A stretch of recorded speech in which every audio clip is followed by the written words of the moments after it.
Alright, what's up, Brian? What's up? How you doing, man? Good. Out of in beautiful Maine. Yeah, we're out here in Rangeley, Maine, chilling. Kev Dog in the back. Screwdriver's on hand. He's the DP. My name's Mike Michelson. Early a boxhead, early adopted. We just came out here to kind of get away for a minute. Rangeley, Maine. It's a place we like to go up north. And yeah, we're just gonna talk about like what you have going on with your whole shit. It's obviously like a terrible situation you've been going through with brain cancer. We got a show coming up October 27th, Sunday. It's at the Met in Pawtucket. So it's a benefit for Brian to raise some funds for him. I'm just gonna ask you a couple questions. And kind of just to let everybody know what you've been going through and what's going on with your situation and why we've been trying to raise money, and kind of just to talk about it, but also to promote the show, to try to get people out there. So you have brain cancer. Yeah. I know how old you are, but you're 30 years old. Yeah. You have brain cancer, which is the craziest shit because you don't really hear about people that we know in particular that are that young that have brain cancer. But tell me about it. Tell me when you knew, when you found out, and just like start from the beginning, like when you found out, or like when you knew something might be wrong, and how, and like when, you know what I mean? Yeah. So basically, back in 2016, right December, I had a sting grow on my back, like a big mole. And, I took my shirt off one day and I just kind of like pulled it, and it like cut open and everything instead of bleeding. So I was like, I gotta go get this checked out. Yeah. So I went to a hospital in my hometown of Wareham, and they were like, yeah, it looks cancerous and everything, so you gotta go to Mass General in Boston. And I went there, and I was there for like 2 weeks. Like, didn't even get to go home or anything, and I had surgeries right away. So yeah, I had surgery on my back, and it spread to my groin too, and my lymph nodes. Mm-hmm. And then we had to do more MRIs and all that stuff, and I found out that it spread to my brain. I started out as just skin cancer, stage 4 skin cancer. So from there, I've had about 4 brain surgeries now. I had 1 biopsy and 3 surgeries. November 2018, I had my first brain surgery, and then I had 2 more this year, one in August and 1 in September. They took out probably 4 tumors altogether out of my head, and I still have about probably 15 more up there. Wow.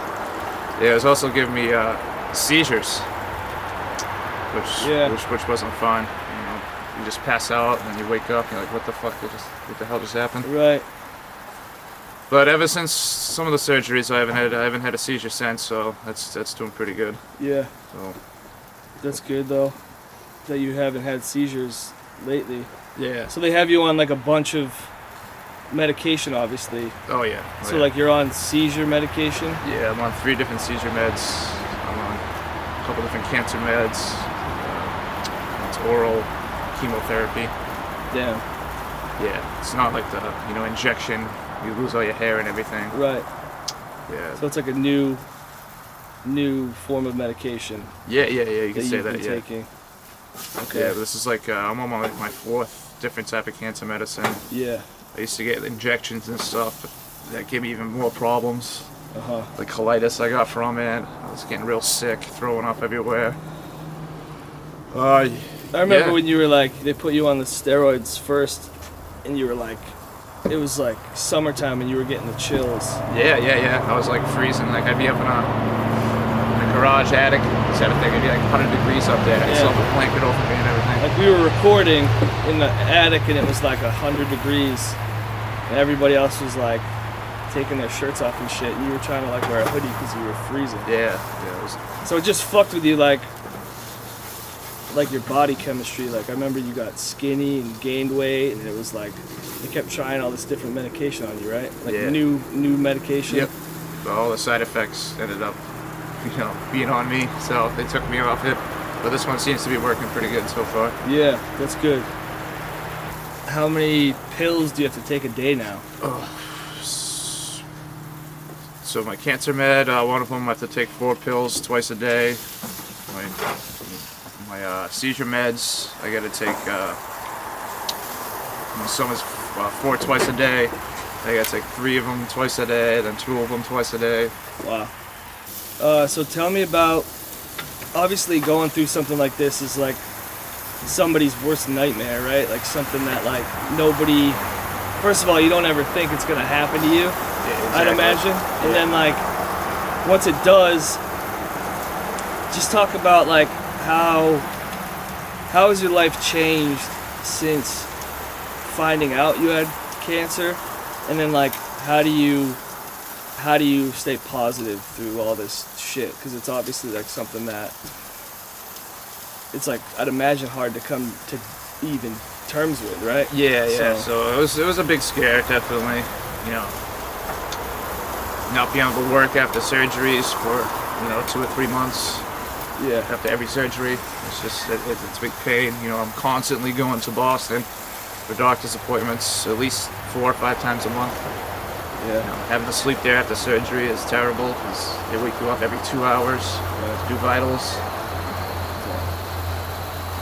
Yeah, but I go with my family and friends, being there for me, helping me out, people to talk to. And I've been thinking I've been pretty positive throughout this. Obviously I get days where I'm just, I get really depressed and everything, sad. Right. My girlfriend helped me out a lot too. My friends help me with rides here and there. Yeah. So that's cool, yeah. But the biggest part that sucks is it's not being able to work. I just feel like I'm sitting around the house all day, just recovering. Well, yeah, because you can't, right? Because you Yeah, I can't. The most I can lift is like a gallon of water. And, I lift like hundreds of pounds. Yeah, well, the thing that because you do... I install flooring. You install flooring for a job, Yeah. which is obviously like labor intensive, right? Yeah, oh yeah, for sure. So it's not something like you're sitting at a computer desk or something, like you actually out there doing straining physical work. The thing that I thought was cool or admirable was like you'd be going through all this shit, and then you'd have a major surgery, and then like you would go back to work, because obviously we all have bills and money and whatever, but you'd work right now if you could. Yeah, I'm actually gonna start going back to work in the next 2 or 3 weeks. Yeah, that's good. I want to take it easy. My boss has been super, supportive about it. He understands. Yeah. A lot of people would just go, be like, sorry, we gotta let you go. I gotta go find someone who can do it. But he's been super supportive. Right. It's like, come back when you're ready. You always have a job here. That helps a lot. Oh, definitely. So, but with that being said, right, like, even though you're like wanting to work, you can't all the time. No. So I think that brings us to the GoFundMe page. Like, it's pretty self-explanatory, but maybe just talk about that, like that being the reason why we're doing this. Yeah, like I'm so far behind on bills and everything. Yeah. Like, my roommate right now is paying all the bills and everything, so I owe him like hundreds. Yeah. Like, Shout out Don Reed. Thank you, Don Reed. Holding it down. Even though he's not on Facebook or anything, so he probably won't see this. Yeah, he won't see it, but. Yeah, so I owe him like hundreds, like even over $1,000 right now, just for that, and then plus, I gotta buy food and all that stuff. Yeah, just to live. Yeah. Just to get by and shit. So yeah, the GoFundMe was set up for Brian, obviously for that reason, and shout out to everybody that already did contribute to that. Yeah, you have no idea how much this is helping me. You guys are awesome. I love you all. Yeah, so like I know Brian's one of my best friends, and I know he does appreciate it more than anything. Yeah, so what's up with just talk about Baby Palooza and what that's about, and talk about the first one too. Yeah, so this is the second Baby Palooza. The first one we had at Lee Beds, New Bedford. It was such a good time, so much fun. A lot of people showed up. We had raffles and everything. Yeah, shout out to Death Wish Records and Run for Cover too. Yeah, for sure. Because they sent a bunch of like care packages of vinyl and merch and clothing. So shout out to those 2 labels in particular, because that was dope. They sent a bunch of stuff, and they don't know us personally. Right. But just the fact that they're like 2 local labels from Massachusetts, I'll never forget that, because I thought that was really dope. Yeah, that was awesome. That was an awesome surprise. Yeah, some of our favorite bands are on those labels, And I just thought that was cool. But yeah, go ahead. I didn't mean to cut you off, but Yeah, so this Baby Palooza is going to be in Pawtucket at the Met, and there's going to be a lot of good acts there. There's already a crazy amount of raffle items that businesses and people have donated. yep.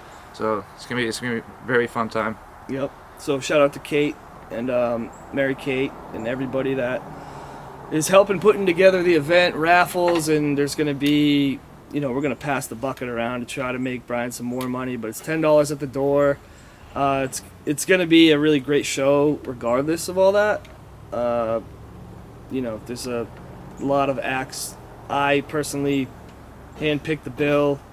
It's an early show. Doors are at 3. It's October 27th at the Met, like Brian said, in Pawtucket. Local craft beer. And shout out to Bad Martha. Shout out to Lamplighter. There's going to be lots of local craft beer. Just a positive day to try to bring people together and to make Brian some money while he's going through all this. And we just wanted to sit here and shoot the shit and kind of fill everybody in as to what's going on. But yeah, Baby Palooza 2019, that's probably it, right? Yeah, it's gonna be a good time. Cool. It'll be fun. Word. I'm excited about it. See you there. Peace out.